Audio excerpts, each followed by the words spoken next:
It's the stimulus and the adaptation that matters. If you're not, then you're going to have to stay with the same movement enough to be able to get better at that movement.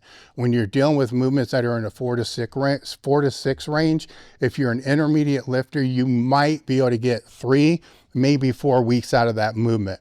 I like to try to keep them at that 3 weeks. That way it can rotate at the same rate of that dynamic day. It may not always be the case. This is where the word conjugate comes in, because it's coupling, to where it may take 4 or 6 weeks before you peter out on that movement before you switch it.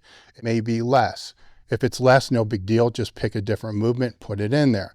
And then that's your work. Those first 2 blocks of that training day are your work hard blocks.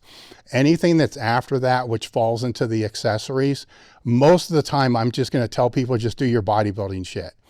And it's going to be whatever muscle they want to train for that time. That's not going to hurt whatever is going to happen in that next training session. You can slip in things like, if they're coming from more of a bodybuilding physique type of background, you're going to have to keep in things like quads. You're going to have to keep in biceps. You're going to have to keep in certain things just to have better buy-in for this program, because they're all going to think if they don't train those movements, they're going to get small and they're going to get weak, which isn't true. But it doesn't hurt anything to leave that stuff in there and then just physically wave it so something is progressing at all times. Even on the accessories, you want to have something progressing at all times. If it's the repetitions, it can be the weight, but you have to keep in mind, if you're running these programs, those progressions of the weight or the repetitions are going to be compromised based upon what you did first and second in that training day.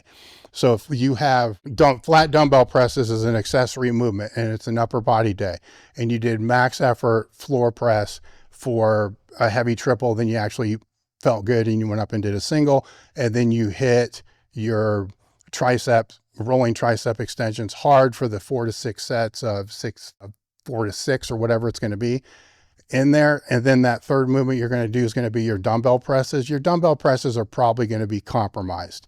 If that day, if the week that you had before, your secondary movement was not the same and it wasn't trained at the same intensity, then the dumbbells, you just need to keep this shit in mind. There's going to be accumulated fatigue as you go through those days.